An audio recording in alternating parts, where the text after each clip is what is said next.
خوشخبری نہ ہوگی، وَيَقُولُونَ حِجْرًا مَحْجُورًا، اور وہ کہیں گے کہ ہے کوئی پناہ جس کی لی جا سکتی ہو، ہے کوئی پناہ جس کا کوئی آڑ لیا جا سکتا ہو۔ فَقَدِمْنَا إِلَىٰ مَا عَمِلُوا مِنْ عَمَلٍ، اور ہم آگے بڑھیں گے ان کے عمل کی طرف جو ان لوگوں نے کیے، فَجَعَلْنَاهُ هَبَاءً مَنثُورًا، تو ہم اس کو اڑی ہوئی خاک بنا دیں گے، کیونکہ جو عمل کیے یا تو ایمان نہیں تھا یا اخلاص نہیں تھا، اور ان دو چیزوں کے بغیر ایمان کوئی عمل قبول نہیں ہوتا۔ مطلب صحیح عمل کے وجود میں آنے کے لیے 3 شرائط ہیں، بلکہ اگر دیکھا جائے تو 4 شرائط ہیں۔ 4 شرائط کون کون سی ہیں صاحب؟ کسی عمل کے صحیح طریقے سے وجود میں آنے اور عند اللہ قبول ہونے کے لیے 4 شرائط ہیں۔ کون سی ہیں؟ ایک اخلاص کا ہونا، 2 تو ہو گئی، 4 میں سے 2 50% پاس ہیں آپ۔ شریعت کے مطابق ہونے کے لیے کیا کرنا پڑے گا آپ کو؟ اب قریب پہنچ گئے ہو۔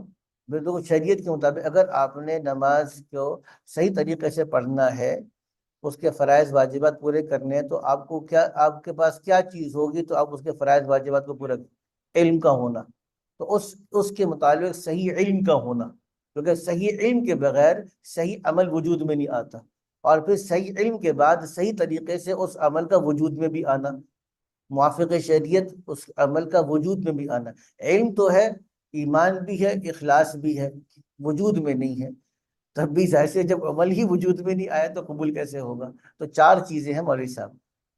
کیا ہے؟ 4 چیزیں ہیں۔ پہلی بات ایمان، دوسرا اخلاص، تیسرا علم، صحیح علم کا ہونا، اور چوتھا کیا ہے؟ اس کا وجود میں آنا۔ تو اب یہ جو بیان فرمایا کہ وَقَدِمْنَا مَا عَمِلُوا مِنْ عَمَلٍ، تو یا تو ایمان نہیں تھا، یا ایمان تھا تو اخلاص نہیں تھا، یا ایمان اور اخلاص تھا تو صحیح علم نہیں تھا، ٹھیک ہے نا؟ یا اگر وہ چیز بھی تھی تو بلکہ کیا تھا؟ عمل اس کے مطابق وجود میں نہیں آیا تھا، تو وہ عمل اللہ کی بارگاہ میں قابل قبول نہیں تھا۔ تو چھوٹا سا لطیفہ بھی سنا دیتے آپ کو۔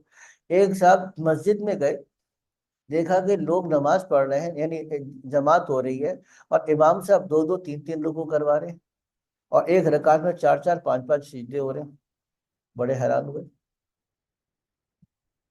کہ بھئی یہ کیسی نماز ہو رہی ہے جس میں ایک رکعت کے اندر 2 3 رکوع ہو رہے ہیں اور 4 5 سجدے ہو رہے ہیں۔ پوچھا بھئی یہ کیا چکر ہے؟ کہنے لگا اصل میں جو امام صاحب ہیں نا، یہ ہماری جوتیاں چراتے تھے، اب ہمیں سمجھ میں نہیں آیا کہ کیسے اس کو جوتیاں چرانے سے روکا جائے، تو اس کو ہم نے کیا کیا؟ امام بنا دیا۔ تو اب فائدہ یہ ہوا کہ کم از کم جوتیاں نہیں چوری ہوتی ہماری، ٹھیک ہے؟ تو خیر لطیفے کا مقصد کیا تھا؟ کہ لطیفے کا مقصد یہ تھا کہ دیکھو اب اس آدمی کے پاس علم نہیں ہے نا، اس کو امام بنا دیا، اخلاص بھی ہوگا، ایمان بھی ہوگا، لیکن جب علم نہیں ہے تو صحیح جو عمل تھا وجود میں نہیں آ سکا۔ آگے چلو، تو وَقَدِمْنَا إِلَىٰ مَا عَمِلُوا مِنْ عَمَلٍ، کہ ہم آگے بڑھیں گے ان کے عمل کی طرف جو ان لوگوں نے کیا، فَجَعَلْنَاهُ هَبَاءً مَنثُورًا، تو ہم نے اس کو اڑی ہوئی خاک بنا دیا۔ اصحاب الجنت یومئذ خیر مستقر واحسن مقیلا، اور جنت والے اس دن خیر بہتر ہے، مستقر ٹھکانے کے اعتبار سے، وہ احسن مقیلا،